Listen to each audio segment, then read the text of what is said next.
That's the way I see it. You're not wrong. Power. Sorry, it does. You're not wrong in the slightest, because there's the ultimate power in any negotiation situation, and you've demonstrated it right there. And ultimately, the one who's most willing to walk away holds all the power in negotiations.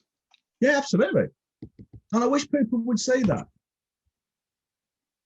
I wish people would be more relaxed. When I suppose it's to our benefit. They're not. I was going to say, I'm kind of glad.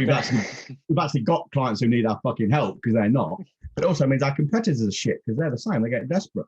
I mean, if you want a concrete example, and I'm talking now, don't do this. Don't do what I'm about to say unless you're okay with watching something that unfolds like a train crash and causes massive clenching of your buttocks in embarrassment for these people, right? You get someone, say on LinkedIn, will post, we're looking for a freelance designer, copywriter, website designer, whatever. The number of people will go, me, look at my website, I'd love to help you.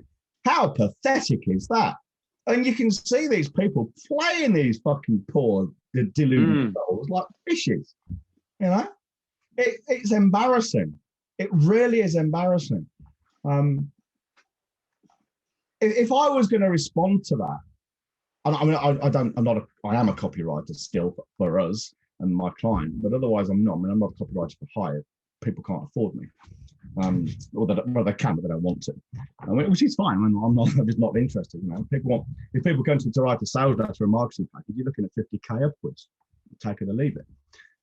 But if I was going to go into that business, if I was going to try and get clients on LinkedIn and respond to that kind of ad, I'd do it in a very different way from that. And it would almost be I don't know, what's the project? It sounds like a load of shit to me, kind of attitude, you know? Yeah. I'm pretty sure you can't afford me, but let's play your game and let's pretend, you know? Yeah. I wouldn't be commenting on that post either, like every other fucking pauper. No, I'll probably be doing a DM or something. In a DM, maybe even send something to the HQ. Yeah, I wouldn't want to put myself among the commoners. Could you imagine it? I mean, I'm fucking curling up from back with vicarious embarrassment for these poor, sad, deluded souls. And they wonder why they're struggling. Yeah, I'd send them a letter and I'd just be like, surely you're not going to choose one of those sad bastards begging to work with you. I've sent you a letter because I can afford to, and I don't think you can afford me. But as you said, let's play pretend. Well, what I used to do a long time ago now, wasn't too far away from that. It was if I got into a sales discussion with someone who wanted me to write copy for them, I would start with this assumption it's not going to happen. And part of my sales spiel would be, okay, let's have a kind of talk, or let's.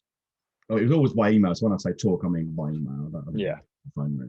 Now let's talk about the project and what you want doing. But it's important to realise it's almost certain you won't be able to work with me because I don't take on many clients. I'm not even sure it's a fit for me.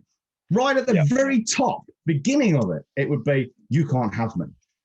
Yep. And then I would tease them, just like a fucking sexy 19-year-old girl in a little bikini, fucking flaunting my tits and arse at him.